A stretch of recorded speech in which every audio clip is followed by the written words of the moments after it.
today on location at Melbourne Bus Link, Footscray Depot on Buckley Street. And as you can see, the buses are getting ready to run out into the afternoon peak hour service to transport passengers to their destinations. Melbourne Bus Link operates a fleet of 86 buses and 186 staff members bring the service to you.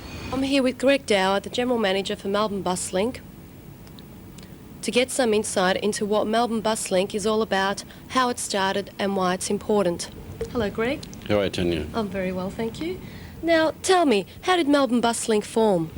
Well, Melbourne Bus Link started as a result of a tender that the current government started back in 1992.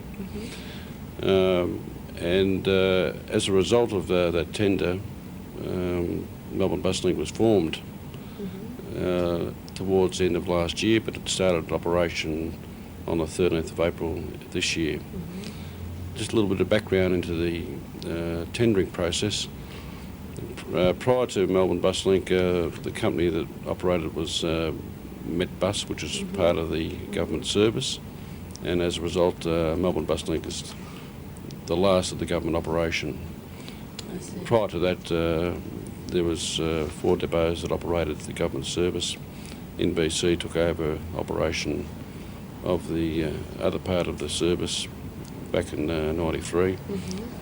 The tender started last year for Melbourne Bus Link, but the 92 was the one for Bus. Okay.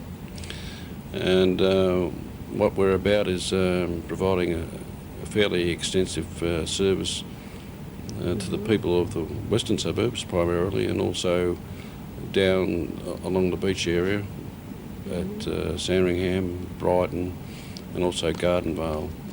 We believe this is a very important part of the bus network of Melbourne. Yes, you cover quite an extensive service, don't you?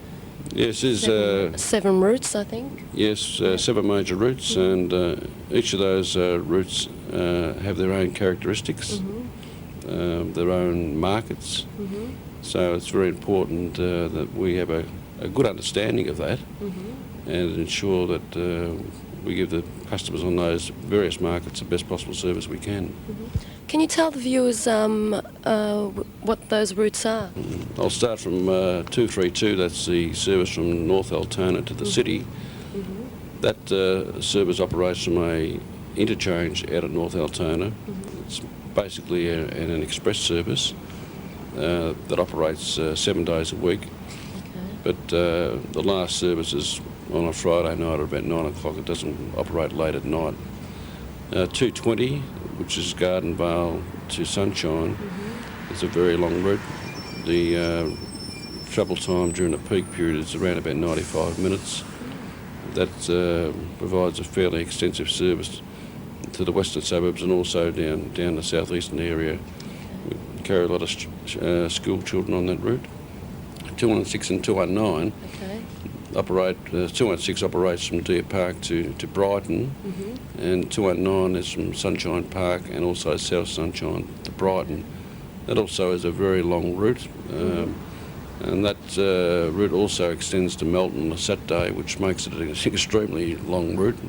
But the importance of that is that there's no transport in Melton on a Saturday, so it provides a very vital service, particularly for the youth of Melbourne, to be able to get into Melbourne and back on a Saturday night. Yeah, I bet a lot of people are counting on that service to continue. Yes, they definitely are, and we're also fortunate that we operate the night rider service on a Friday and Saturday night, which also services Melton. The other routes, we have 600, which operates from our Sandringham depot. We have a small depot in Sandringham with 14 buses, and that operates from St Kilda Station to Southland Shopping Centre. It carries a lot of elderly people, particularly around the Sandringham, Black Rock, Beaumaris area, and provides a fairly vital feeder to 2 areas. One is the Sandringham Station for commuters from the Black Rock, Beaumaris area going to work, and also for shoppers in going to Southland, which is a very large shopping centre down that area. The other service we have in Footscray is 223, which operates from Yarraville and Williamstown Road to High Point. It's a very busy service. We carry a lot of people on that route. 215, it operates from High Point to Deer Park West.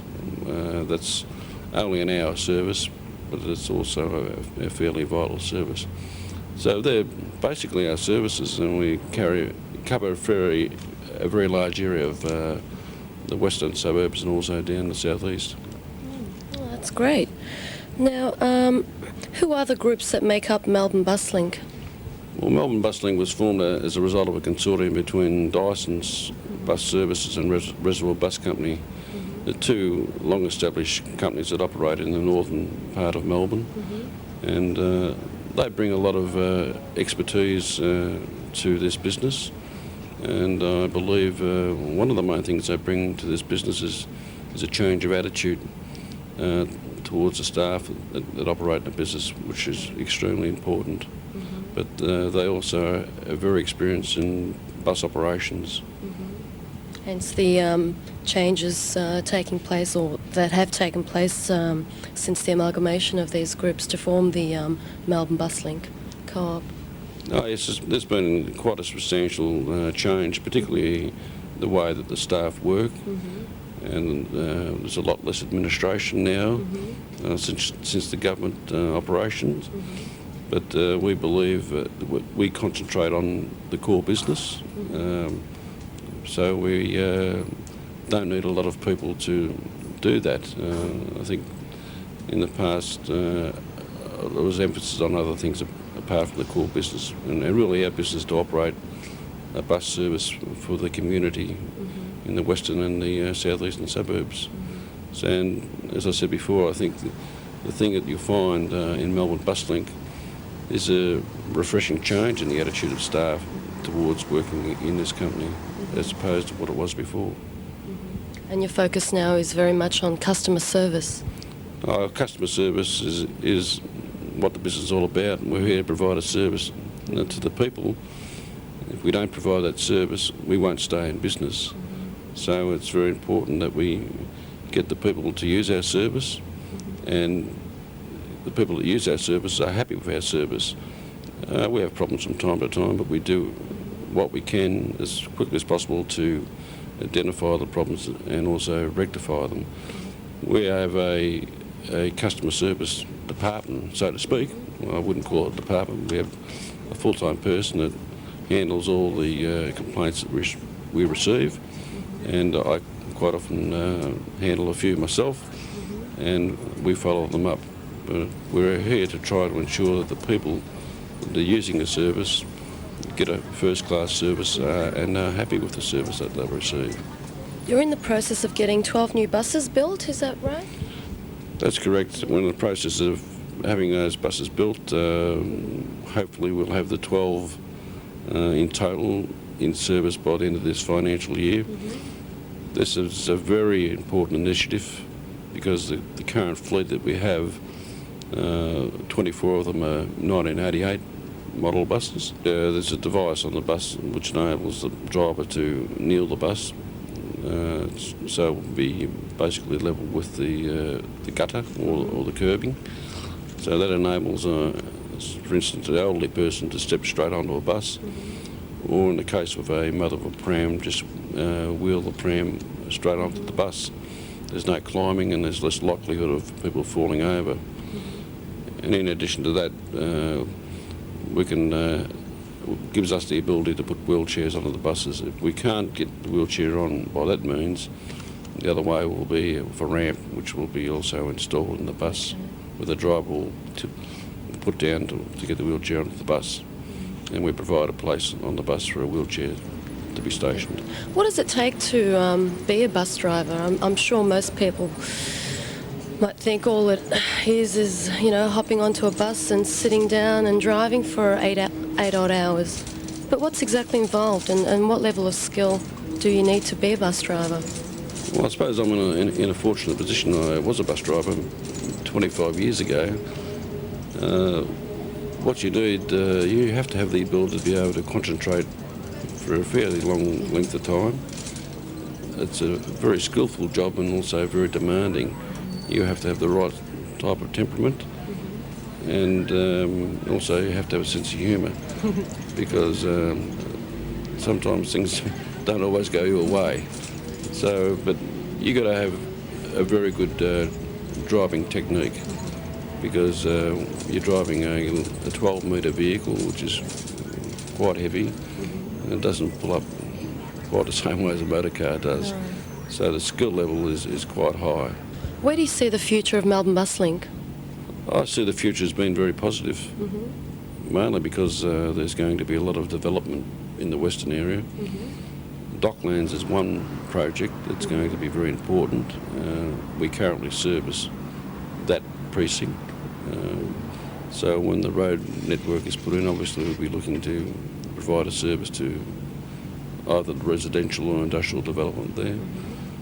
Another important area that's currently being developed is Caroline Springs. It's out in the Western Highway past Deer Park. So we'll be looking to provide a service there and any other development that occurs in the western suburbs.